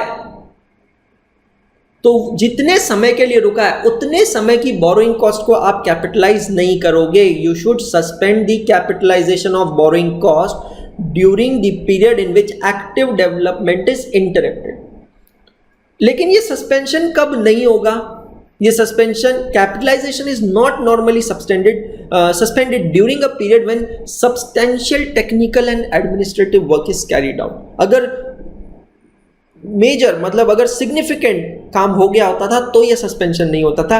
capitalisation is also not suspended when temporary delay is a necessary part of getting the asset ready for intended use और sale. दो चीजें समझना. अभी ये सस्पेंशन क्यों हुआ है? कोरोना के वजह से.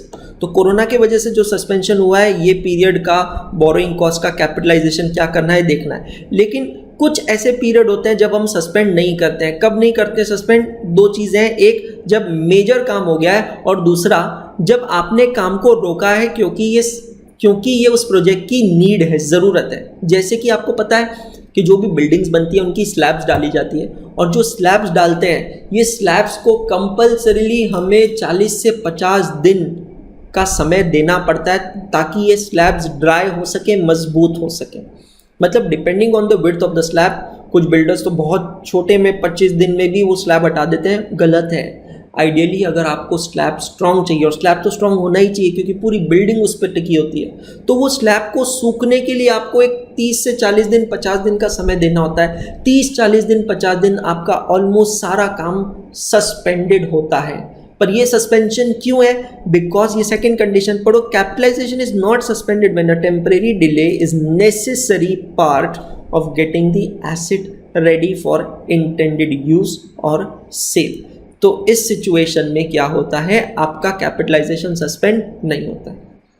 लेकिन दोस्तों अभी जो सिचुएशन है ना कोरोना की, ये सिचुएशन में क्या होगा? विल दिस कैपिटलाइजेशन सस्पेंड और will this capitalization not suspend?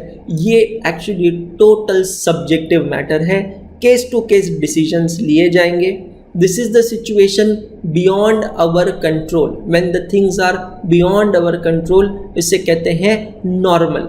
और जब चीज़ें नॉर्मल होती है, it is treated as a part of cost. So according to me the best effect and the best treatment should be the borrowing cost paid in this period of suspension should not be suspended, it should be added to the cost. और अभी आप यही देखना, lockdown के बाद सारी चीज़ें महंगी हो जाएगी. क्यों महंगी हो जाएगी?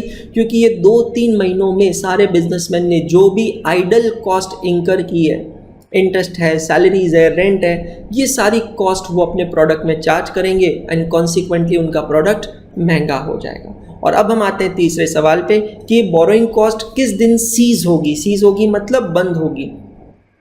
Capitalization of borrowing cost should cease when substantially all the activities necessary to prepare the qualifying asset for its intended use or sale are complete. So जिस दिन मेरे दोनों दोस्तों का प्रोजेक्ट बनके तैयार हो जाएगा, उस दिन वो कैपिटलाइजेशन बंद कर देंगे. मतलब फिर उस दिन के बाद जो भी इंटरेस्ट चार्ज होगा, that will be revenue expenditure and it will be debited to P&L account. When construction of qualifying asset is completed in parts and the completed part is capable of being used while construction continues for the other parts, capitalization of borrowing cost in relation to a part should cease when substantially all activities are necessary to prepare that part of its intended use or sale are complete. बहुत अच्छा point है, ये समझिएगा अच्छे से. सो मेरे जो friends हैं या कोई भी बिल्डर आप देखते हो, वो कभी भी पूरे प्रोजेक्ट का काम एक साथ नहीं करते हैं. वो प्रोजेक्ट को फेजेस में करते हैं, phase 1, phase 2, phase 3. Suppose in दोनों के प्रोजेक्ट में 3 बिल्डिंग्स का ये प्रोजेक्ट है, building A, building B, building C. जब मैं कहता हूँ पूरा प्रोजेक्ट, तो पूरे प्रोजेक्ट का मतलब होता है ऑल द 3 बिल्डिंग्स. ठीक है. लेकिन अगर उसकी बिल्डिंग A का काम कंप्लीट हो गया है और उसने उस बिल्डिंग के ओनर्स को, रेजिडेंट्स को पोजेशन दे दिया है, तो बिल्डिंग ए का बोरोइंग कॉस्ट उस दिन के बाद हम कैपिटलाइज नहीं करेंगे. I mean cessation of capitalization can happen when even the qualifying assets are prepared in parts, they are constructed in part. Are you understanding?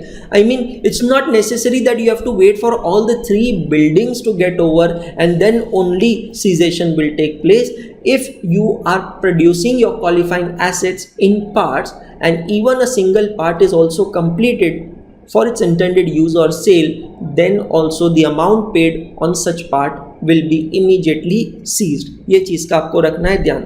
Example देखते हैं. Business park comprising several building, construction completed of east wing, construction of west, south and north wing still under construction. In case of DG sets, the intended use may be to generate electricity on standalone basis, or in combination with few other DG sets, may form part of a huge power generation plant. In the first case, interest can be capitalized only up to the date DG set is put to use, but in the second case, interest have to be capitalized up to the completion of the entire power generation facility. मतलब building के case में building stand alone है, but DG set के case में वो एक component का कोई यूज नहीं है. क्यों यूज नहीं है? क्योंकि वो कंपोनेंट एंटायर जनरेटर सेट से इनसेपरेबल है. आई मीन आपको ये देखना है इस चीज़ के लिए, ये सेकंड पॉइंट के लिए, कि क्या वो क्वालिफाइंग एसेट पार्ट में ब्रेक की जा सकती है या नहीं. और अब हम आते हैं last part of this accounting standard, that is disclosure. The financial statement should disclose the accounting policy adopted for borrowing cost and the amount of borrowing cost capitalised during the period. Borrowing costs that are attributable to acquisition or construction of qualifying assets are capitalized as part of cost of such asset. A qualifying asset is one that necessarily takes substantial period of time to get ready for intended use. All other borrowing costs are charged to revenue. What do you mean by charge to revenue? Charge to P&L account. So दोस्तों, इसी के साथ conceptual explanation of AS16 यहाँ होता है खत्म. आई am sure आपको ये स्टैंडर्ड समझ में आया होगा. अच्छा स्टैंडर्ड है, इजी स्टैंडर्ड है, और अब आपको इसके आगे थोड़े अलग लेवल ऑफ अंडरस्टैंडिंग की जरूरत पड़ने वाली है, क्योंकि soon you are going to also start with your group 2 paper number 5 advanced accounting. And in that scenario, you have to be ready to tackle the advanced aspects of accounting. So having understood this chart, you should have pinpoint on your fingers what are the key points or bullet points of this chart, and then subsequently after we solve the question, you have to sit back today and try to prepare the chart on accounting standard 16. As I've told you, जरूरी नहीं है कि सारे students का एक जैसा ही chart बनेगा. कोई चार्ट में बना सकता है, कोई नोट्स फॉर्मेट में बना सकता है. ऑब्जेक्टिव बहुत सिंपल है दोस्तों, एग्जाम से पहले हम सब कुछ 5 मिनट्स 10 मिनट्स में रिवाइज कर सके without missing out anything. Correct? So अब हम इस एक्सप्लेनेशन को यहाँ करते हैं conclude, and now will start with the question. So open your book. Okay, so having understood standard, now we are going to proceed ahead with the questions. So as I always do, and I've already told you, I have compiled questions of RTPs, past examination papers, and the very iconic book Taxman Publications Student Guide on Accounting Standard by CA DS Rawat sir. So my dear friends, बहुत अच्छा compilation है हमारे पास में ये सारे questions का, and I'm sure कि आपको standard समझ में आया होगा. अब उसका application हमें यहाँ देखना है. So एक बार मैं quickly summarize करता हूँ क्या क्या देखा है हमने, ताकि फिर questions देखने में आसानी हो हमें यहाँ पे, है ना. सबसे पहले हमने जब स्टैंडर्ड समझा तो हमने समझा व्हाट इज बोरोइंग कॉस्ट. क्या होती है borrowing cost? Means I will rather say borrowing cost meaning. Then we understood what do you mean by qualifying asset. क्या मतलब होता है क्वालिफाइंग एसेट का. उसके बाद हमने देखा बोरोइंग कॉस्ट का treatment of borrowing cost. Treatment हमने 2 टाइप के बोरोइंग्स का देखा. स्पेसिफिक बोरोइंग्स है ना, जनरल बोरोइंग्स, और मैंने आपसे कहा था कि ये वाला जो पोर्शन है इसमें मैंने आपको टोटल 3 क्वेश्चंस दिए हैं जो हम यहाँ पे देखेंगे. Correct? After looking this treatment, we then understood what is the commencement, when is the suspension, and when is the cessation of borrowing cost, and then at last we have seen disclosure requirements. तो borrow किसी से भी किया हो, चाहे वो partner से बोरो किया हो, चाहे वो डायरेक्टर से बोरो किया हो, बैंक से बोरो किया हो, फाइनेंशियल इंस्टीट्यूशन से बोरो किया हो, अनसिक्योर्ड लोन हो. बोरोइंग कॉस्ट में यहाँ ये नहीं कहा है कि नेसेसरीली बैंक से ही बोरो करना चाहिए. Borrowing cost means cost of borrowing, and borrowing can be from any one. Correct? Let us see, let us start. Question 1 is from RTP of May 2018. In May 2016, Capacity Limited took a bank loan to be used specifically for construction of a new factory building. The word important over here is specifically. Specifically means especially. The construction was completed in January 2017 and the building was put to use immediately thereafter. Interest on actual amount used for construction of the building till its completion was rupees 18 lakhs. Okay, so interest कब से कब तक? Actual amount used for construction of building till its completion is 18 lakh, whereas the total interest payable to the bank for the loan for the period up to 31st March is 25 lakh. Can rupees 25 lakh be treated as the cost of factory building and thus be capitalized on the plea? Plea means request that the loan was specifically taken for construction of factory building. Explain the treatment in line with provisions of AS 16. So जैसे कि आप यहाँ देख सकते हैं कि मई 2016 में borrowing किया है और जनवरी में बिल्डिंग कंप्लीट हो गई, तो आइडियली कैपिटलाइजेशन शुड सीज इन जनवरी. सो जनवरी तक का इंटरेस्ट होता है 18 लाख, लेकिन मार्च तक का टोटल इंटरेस्ट है 25 lakh. So the management is asking कि क्या हम पूरा 25 लाख कैपिटलाइज कर सकते हैं? 100% आंसर है नेगेटिव, नो, क्योंकि as per AS 16 borrowing cost can be capitalized only up to the date when the asset is ready, qualifying asset is ready for the intended use or sale, and which is done in January 2017. अब उसको present कैसे करना है वो देखिए. AS 16 clearly states that capitalization of borrowing cost should cease when substantially all the activities necessary to prepare the qualifying asset for its intended use are completed.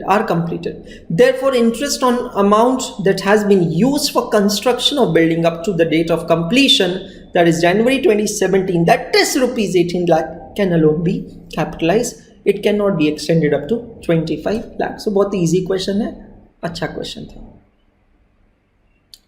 Question number 2 is from RTP of November 2018. A company incorporated in June 2017 has set up a factory within a period of 8 months with borrowed funds. So जून में काम start किया और 8 महीनों में factory बनकर तैयार हो गई.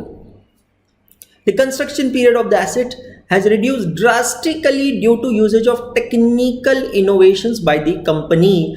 Whether interest on borrowing for the period prior to the date of setting up the factory should be capitalized, although it has taken less than 12 months for the asset to get ready for use. You are required to comment on the necessary treatment with reference to AS 16. बहुत बढ़िया question है और मैं आपको सही बता रहा हूँ, सही में आपका नॉलेज टेस्ट होता है इस क्वेश्चन में. हमने क्या पढ़ा है AS 16 में? कोई एसेट क्वालिफाइंग एसेट कब कहलाती है? जब वो 12 मंथ से ज़्यादा लेती है. अब यहाँ पे हुआ है क्या, आपने कोई फैक्ट्री बनाई है, अच्छे से समझना केस. आपने कोई फैक्ट्री बनाई है जिसको बनाने के लिए वैसे तो ज़्यादा समय लगता था, लेकिन आपने यहाँ पे क्या किया है? You have used advance technology, technical innovations, and as a result of those technical innovations ये ज़्यादा समय का काम, I mean originally this would have taken more than 12 months, this work is actually completed in just 8 months.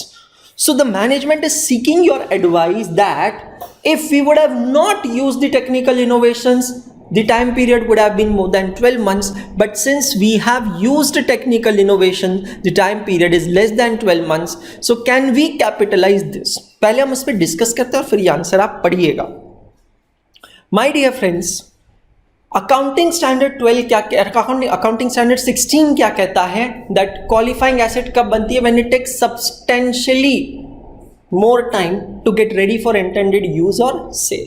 और वो substantially more time को हमने कहाँ से रेफर किया है? From accounting standard interpretation 1, ASI 1. लेकिन ये केस एक्सेप्शनल केस है. एक्सेप्शनल क्यों है? बिकॉज यहाँ पे if you consider the original time limit without advanced technology, then it would have been more than 12 months. But since the advanced technology was used, the work was completed in less than 12 months. अब advance technology use करने से अगर काम जल्दी खत्म हुआ है, इसका मतलब ये नहीं है कि काम आसान था या काम छोटा था. सो In this case, even though this asset took less than 12 months, this will still continue to qualify as qualifying asset, and since it is qualifying asset, the interest paid on this should be capitalized. अब क्या करते हैं, quickly answer को पढ़ते हैं और देखते हैं कि जो मैंने आपको आंसर दिया है वो इससे मैच होता है या नहीं. As per para 3.2 on AS16 borrowing cost, a qualifying asset is an asset that necessarily takes a substantial period of time to get ready for its intended use or sale. Further explanation to above para states that what constitutes a substantial period of time primarily depends on the facts and the circumstances of each case. However, ordinarily a period of 12 months is considered as substantial period of time unless a shorter or a longer period can be justified on the basis of the facts and circumstances of the case. In estimating the period time which an asset takes technologically and commercially to get ready for its intended use or sale is considered. It may be implied that there is a rebutable presumption that 12 months period constitutes substantial period of time. Under the present circumstances, when a construction period has reduced drastically due to technical innovations, the 12 months period should be best to looked at benchmark and not as a conclusive yardstick. It may so happen that an asset under normal circumstances may take more than 12 months to complete. However, an enterprise completes the asset in 8 months should not be penalized for its efficiency by denying it interest capitalization and vice versa. The substantial period criteria ensures that enterprise do not spend a lot of time and efforts capturing immaterial interest cost for the purpose of capitalization. Therefore, if the factory is constructed in 8 months, then it shall be considered as a qualifying asset and the interest on borrowing for the same shall be capitalized, although it has taken less than 12 months for the asset to get ready to use. So जो हमने सोचा था वही answer निकला, वही conclusion निकला. सो इसे mark करके रखिएगा, बहुत बढ़िया क्वेश्चन है और ये प्रोविजो को एक्सप्लेन करना था, इसीलिए क्वेश्चन को मैंने यहाँ पे इंक्लूड किया. Question number 3, very good question, easy question, May 2019 RTP's question. Zen Bridge Construction Limited obtained a loan of 64 crores to be utilized as under. So loan है हमारे सामने, लोन का यूटिलाइजेशन हमें देखना है. Construction of a hill link road in Kedarnath 50 crore. Construction of a hill link road, obviously ये capital expenditure है, तो केपेक्स लिखता हूँ 50 करोड़ का. Purchase of equipment and machinery, yes, this is also the capital expenditure. Working capital, okay, purchase of vehicle, advance for tools, cranes, purchase of technical know-how and total interest charged by bank for the year. मतलब हमने जो loan लिया है 64 लाख का, उसका utilisation देखिए 50 plus 6 56, 60, 61, 62 and 64. So total loan is 64 crores और total loan पे इंटरेस्ट चार्ज हुआ है 1.6 crores. Show the treatment of interest according to accounting standard by Jen Bridge Construction limited.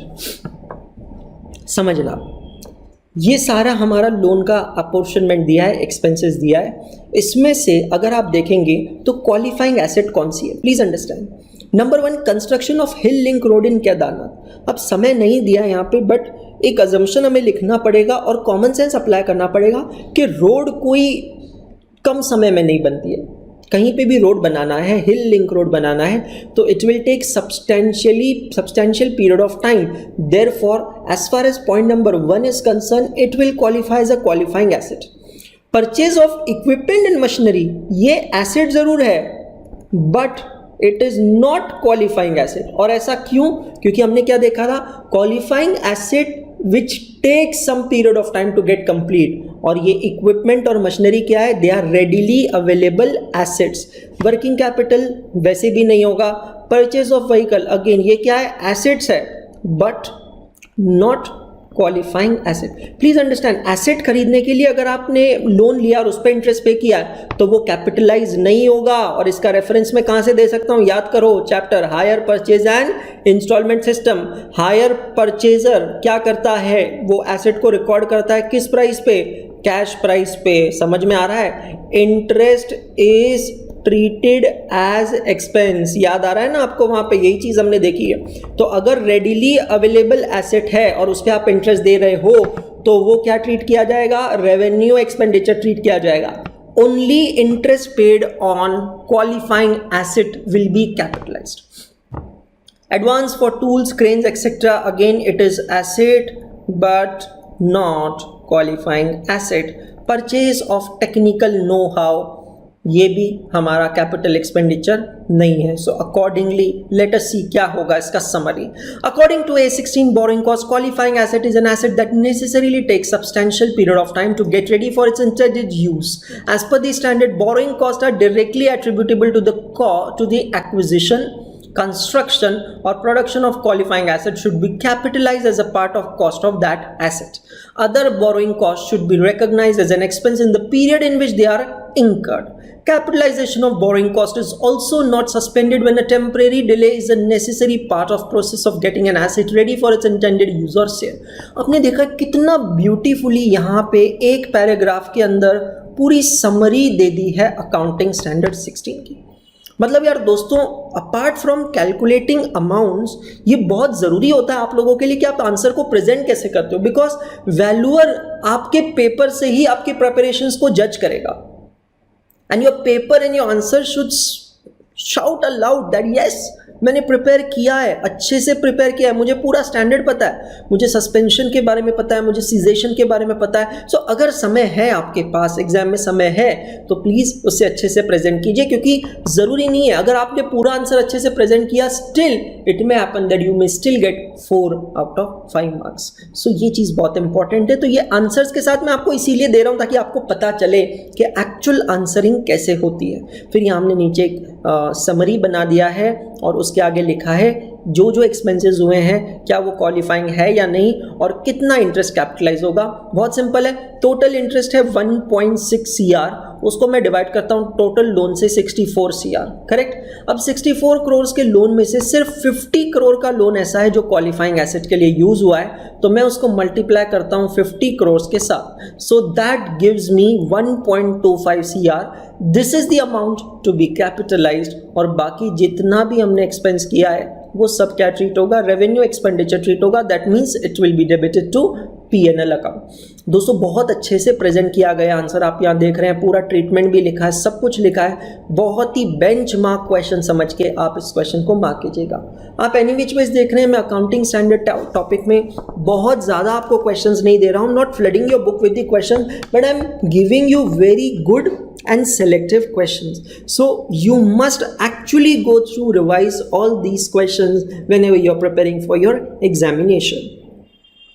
Question number 4 is a question which I was talking about on the specific borrowing and general borrowing, and fortunately this question is asked by ICI in May 2019 examination. So my dear friends, can you imagine the pressure that is there on the student when they are appearing for intermediate examination, and that too in that examination if you get a question completely on accounting standard 16, then क्या हाल होता होगा बच्चों का। But question बहुत easy है अगर आप समझ लेंगे तो। जैसा मैंने आपसे कहा है, ये कंसेप्ट पे मैंने आपको 3 क्वेश्चंस दिए हैं, 2 हम क्लास वर्क में करेंगे और एक आपका होमवर्क होगा, तो अच्छे से समझिएगा। पहले मैं आपको कंसेप्ट वापस एक्सप्लेन कर देता हूं और फिर हम ये क्वेश्चन की तरफ आगे बढ़ेंगे। हम देख रहे हैं treatment of borrowing cost.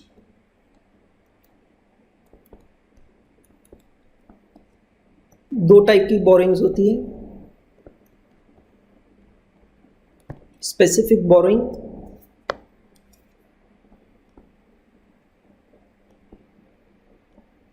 General borrowing, है ना। क्या मतलब होता है स्पेसिफिक बोरोइंग का? Borrowing done specifically to acquire और कंस्ट्रक्ट अ क्वालिफाइंग एसेट्स। ठीक है, जनरल बोरोइंग का मतलब क्या है? It is the total borrowing, not necessarily for qualifying asset, it may include working capital finance, है ना? तो कोई भी चीज़ के लिए यूज़ किया जा सकता है। अब अगर स्पेसिफिक बोरोइंग है तो कोई प्रॉब्लम ही नहीं है, total borrowing cost should be capitalized obviously up to the date of cessation. Total borrowing cost जितना भी दिया स्पेसिफिक बोरोइंग, क्योंकि पता है कि वो लोन सिर्फ क्वालिफाइंग एसेट को बनाने के लिए लिया है, तो पूरा के पूरा इंटरेस्ट, पूरा की पूरे बोरोइंग कॉस्ट कैपिटलाइज कर देंगे। लेकिन जनरल बोरोइंग जो है, इसका हमने क्या देखा था? मैंने आपको स्टैंडर्ड में क्या पढ़ाया था? What we will calculate weighted average borrowing cost. क्या निकालना पड़ेगा हमें? What is the weighted average borrowing cost. और ये वेटेड एवरेज बोरोइंग कॉस्ट कैसे निकालेंगे हम? तो हम यहाँ पे निकालेंगे borrowing multiplied by average cost of borrowing. So ये क्वेश्चन में हम देखेंगे, बट आई एम श्योर आपने ये रजिस्टर में आपके पास लिख लिया होगा। ज़रूर लिखिएगा, नहीं लिखा है तो वीडियो को पॉज करके लिखिएगा। Let us see question on this part. First Limited began construction of a new factory building on 1st April 2017. It obtained rupees 2 lakh as a special loan to finance the construction of factory building on 1st April 2017. मतलब ये 2 lakh rupees का जो loan है, ये कौन सा loan है? It's a specific loan. Okay? At an interest rate of 8% per annum. तो इसमें तो कोई प्रॉब्लम ही नहीं है। तो 2 लाख रुपीस पे जो भी 8% के हिसाब से इंटरेस्ट होगा पूरे साल भर का, तो वो होता है 16,000 रुपीज़। ये तो पूरा कैपिटलाइज हो जाएगा ना, इसमें कोई प्रॉब्लम नहीं है। ठीक है, और फिर आपसे कहा है further expenditure on construction of the factory building was finance through other non specific loan. Understand, other non specific loans का मतलब क्या है? General loans. तो बाकी भी कुछ खर्चा हुआ है ये फैक्ट्री बिल्डिंग पे, पर वो जनरल लोन से हुआ है। और उस लोन की डिटेल आपको दी। हमने 3 अलग अलग लोन्स ले रखे हैं। एक है 4 लाख का जिसका रेट ऑफ इंटरेस्ट है 9%, एक है 5 लाख का जिसका रेट ऑफ इंटरेस्ट है 12%, और एक है 3 लाख का लोन जिसका रेट ऑफ इंटरेस्ट है 14%। मतलब ऐसे करके हमने कुल मिला के 4 + 5 9 + 3 12 लाख रुपीज़ हमने अदर लोन्स में, जनरल लोन्स में बोरो किया है। लेकिन उसमें से हमने ये फैक्ट्री बिल्डिंग पे कितना खर्चा किया है देखो, वो नीचे दिया है, कब और कितना। The expenditures that were made on factory building construction were as follows. तो हमने 1 अप्रैल को 3 लाख एक्सपेंड किया है, हमने 31 मई को 2,40,000 एक्सपेंड किया है, 1 अगस्त को 4 लाख और 31 दिसंबर को 3,60,000। I mean these payments are made out of these general loans. तो मैं अगर उसको थोड़ा आपके लिए और प्रॉपरली लिखूं तो मैं यहाँ लिखता हूँ जनरल लोन्स ऑफ ₹12 लाख, और यहाँ से ये पेमेंट हुआ है। तो ये पेमेंट कितना, एक बार मैं अगर टोटल लेता हूँ उसका, तो 3 लाख + 2,40,000 बिकम्स 540 + 4 940, 940 + 360 940 + 360 बिकम्स 13 लाख। तो आप कहोगे और ये सर ये 13 लाख रुपीज़ कैसे कर दिया 12 लाख में से पेमेंट? तो प्लीज़ अंडरस्टैंड, आपसे कहा the expenditure that were made on the factory building are as follows. 13 lakh rupees में से 2 लाख रुपीज़ आप देख रहे हो वहाँ ऊपर स्पेसिफिक लोन है, मतलब बाकी का पैसा आया है जनरल लोन से। The construction of factory building was completed by 31 March 2018। This is the date of cessation. As per the provisions of AS 16 you are required to calculate the amount of interest to be capitalized and pass the journal entry for capitalizing the cost and borrowing cost in respect of factory building।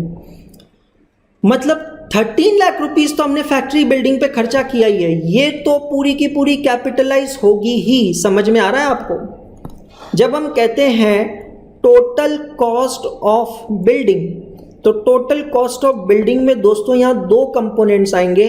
पहला तो होगा direct cost और दूसरा होगा borrowing cost. Direct cost कितनी हुई है, कितना खर्चा लगा ये बिल्डिंग को बनाने के लिए? 13 लाख रुपीज़ लगा है। और इसमें हमें ऐड करना है बोरोइंग कॉस्ट। अब बोरोइंग कॉस्ट में भी दो टाइप की बोरोइंग कॉस्ट होगी, एक स्पेसिफिक बोरोइंग कॉस्ट और दूसरी जनरल बोरोइंग कॉस्ट।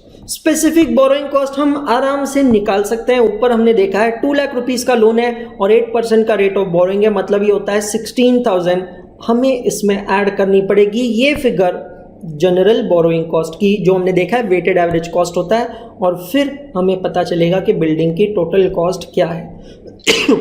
मतलब दोस्तों ये जर्नल एंट्री हमें यहाँ पास करनी पड़ेगी। देखते हैं कैसे करना है। सबसे पहले हम क्या निकालेंगे, will do computation of average accumulated expenses. हमने अलग अलग डेट्स पे अलग अलग पेमेंट की है, तो हम उसका क्या करेंगे, will find out the average expenses incurred. तो एवरेज एक्सपेंसेस कैसे आएगा, सो 3 लाख जो कि 1 अप्रैल को पे किया है हमने, 1 अप्रैल 2017 को, करेक्ट। हम उस 3 लाख को मल्टीप्लाई करेंगे 12/12 से, मिस प्रिंटिंग है यहाँ पे, 12/12 से। Why, because what is the date of commencement, 1st April 2017 and date of cessation is 31st March 2018. So we will calculate कि एक्चुअल डेट ऑफ एक्सपेंस से 31st मार्च तक कितने मंथ्स होता है, तो एक्सट्रापोलेट किया जाएगा। 2,40,000 पेमेंट किया 31st मई को, तो 31st मई से 31st मार्च तक 10 मंथ्स का अमाउंट होता है 2 lakh. 4 lakh rupees is expended on 1st of August. So we will take for how many months, from 1st August to 31st March, 8 months. And lastly 3,60,000 is expended on 31st December. So we will take for January, February and March, 3 months. So that average accumulated cost comes to 856,667. Calculation of average rate of interest कैसे निकालेंगे।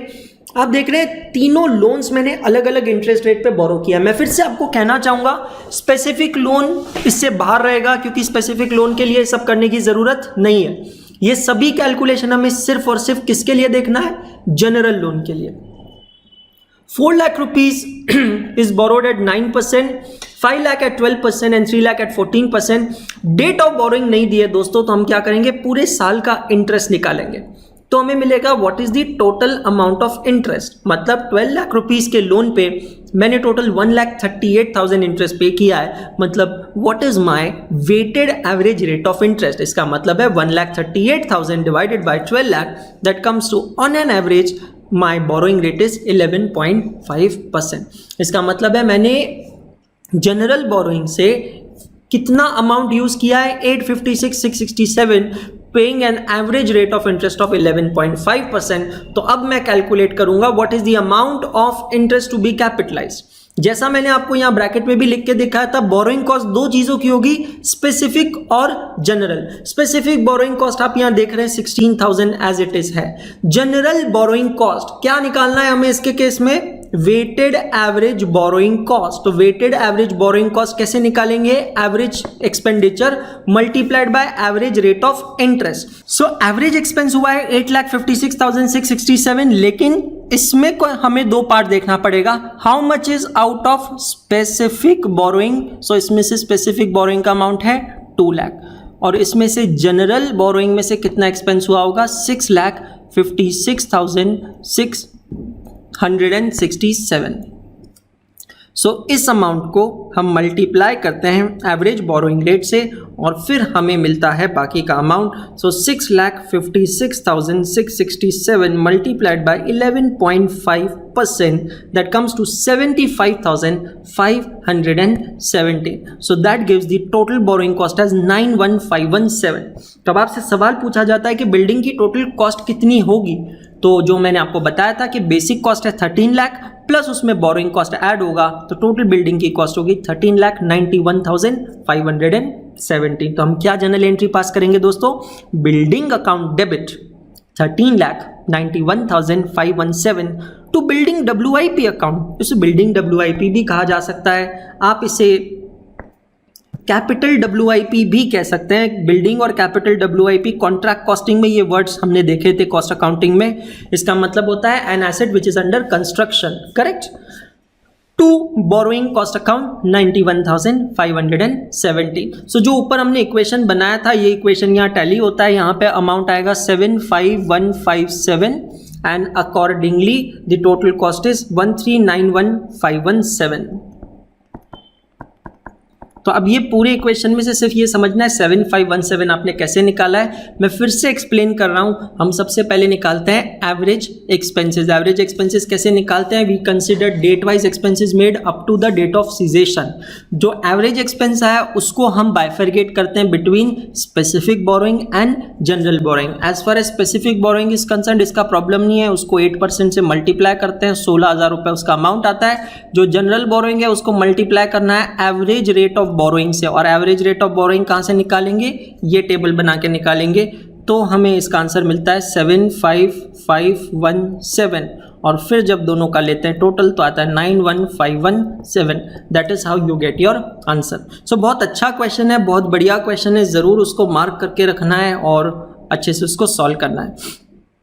Same question एक और मैंने यहाँ पे दिया है, उसको भी पढ़ते हैं, देखते हैं, समझते हैं। Assume NDA limited begins construction of a new building on 1 January 2004. In addition, NDA Limited obtained a rupees 1 lakh loan to finance the construction of a building on January 1, 2004 at an annual interest rate of 10%.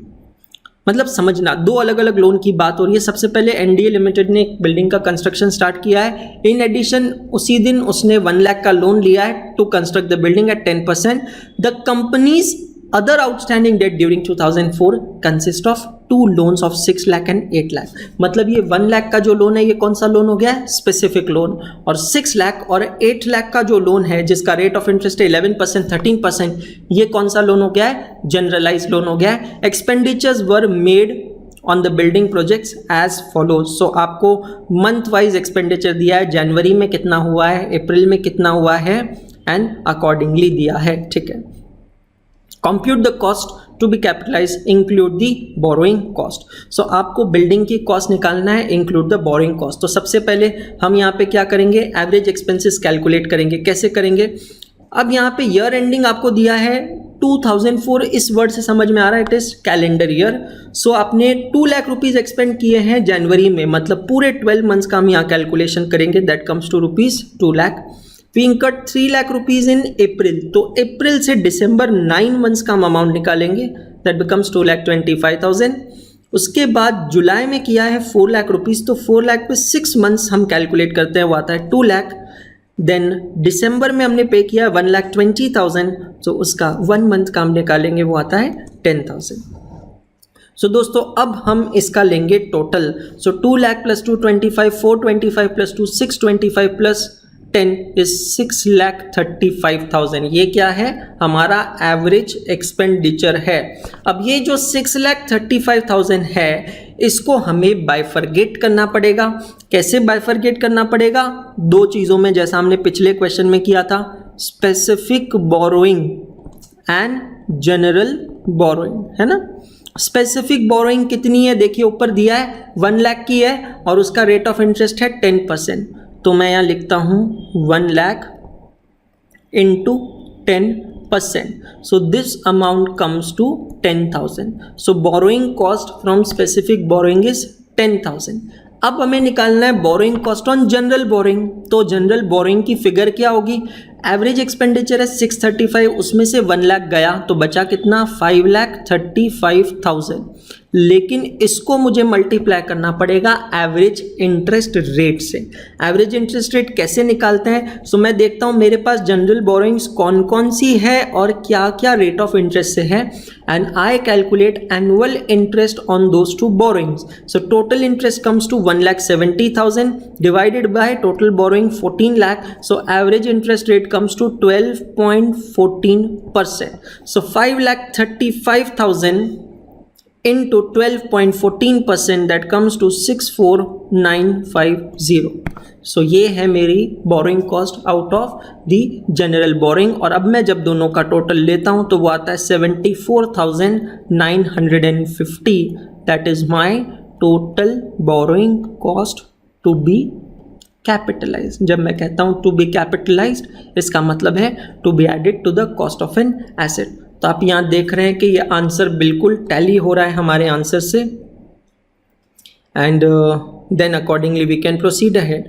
Compute actual interest cost incurred during the year. So actual interest cost कितना हो रहा है यहाँ पे, 1 लाख का loan है, उस पे 10% से हम 10,000 पे कर रहे हैं, 6 लाख पे एनुअली 66,000 और 8 लाख पे 1,04,000, total 1,80,000 amount to be capitalize which is not more than actual interest. ये बहुत अच्छी चीज़ यहाँ मैंने आपको दी है, और ये क्यों दिया आपको याद कीजिए। मैंने आपको स्टैंडर्ड पढ़ाते समय एक चीज एक्सप्लेन की थी, क्या की थी, that borrowing cost should be less than और equal to actual interest paid. मतलब जितना इंटरेस्ट पे ही नहीं किया उससे ज्यादा हम कभी भी कैपिटलाइज नहीं कर सकते हैं, तो वो चीज का हमें रखना है यहाँ ध्यान। एंड कॉन्सिक्वेंटली अकाउंटिंग एंट्री आपके सामने है, करेक्ट। तो दोस्तों इस तरीके से हम ये सब कैलकुलेशंस करेंगे यहाँ पे, इस तरीके से ये सारी चीज़ें देखी जाती है, समझी जाती है। एक लास्ट क्वेश्चन देखते हैं, क्वेश्चन 6 तो आपको करना है, it's part of your homework. Question 7 हम देखते हैं, अच्छा क्वेश्चन है, लास्ट क्वेश्चन है, देखते हैं, and then rest is your homework. Expenditure incurred till 31 March 2008 is 5 lakh. Interest cost capitalized for 2007-8 at the rate of 13% is 26,000। अब ये कैसे आया 26,000? अगर आप देखोगे तो 5 लाख पे आप कैलकुलेट करते हो 13% तो आता है 26,000। Amount borrowed till 31 March 2008 is 2 lakh. Assets transferred to construction during 2008-9 is 1 lakh. Cash payment during the year is 75,000। Progress payment received is 350। New borrowings during 8-9, अगले साल की बात हो रही है, is 2 lakh rupees. Calculate the borrowing cost to be capitalized. Now we need to understand the entire question at large. Total borrowing cost हमारी क्या है? What are the total borrowings till 31st March 2008? So आप ये समझिए, sorry ये मैंने गलत बना दिया। Amount borrowed is how much? 2 lakh.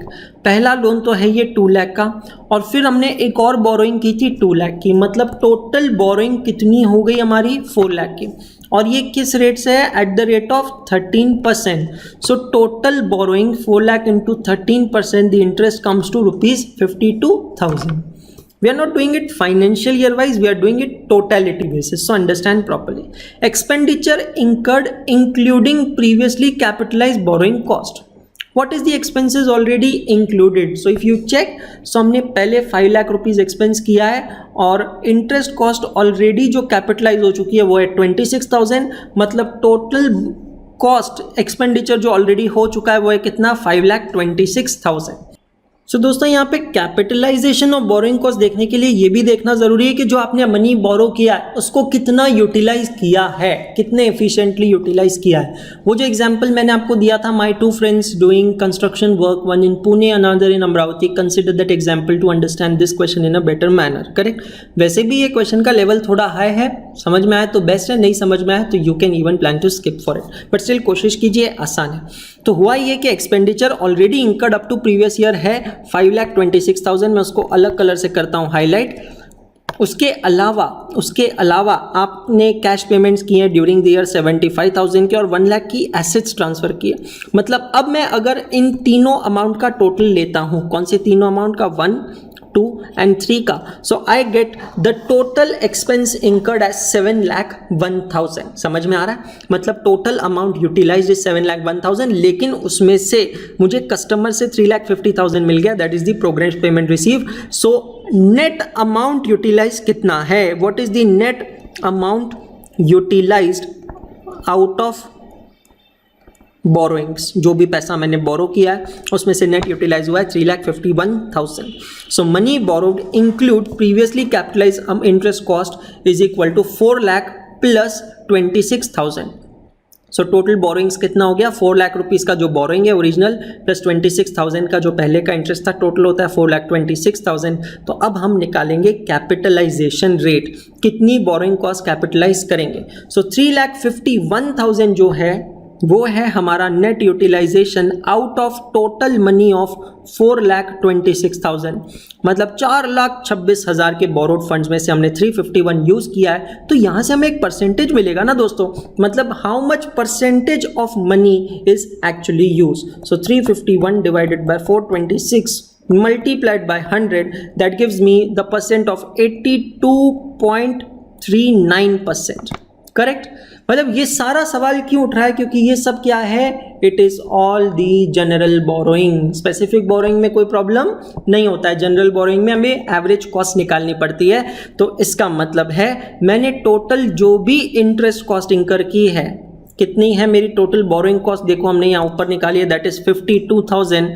ये 52,000 को मैं मल्टीप्लाई करूंगा जितना परसेंट मैंने बोरोइंग यूज किया है 82.39% से, और फिर मुझे मिलेगा borrowing cost to be capitalise.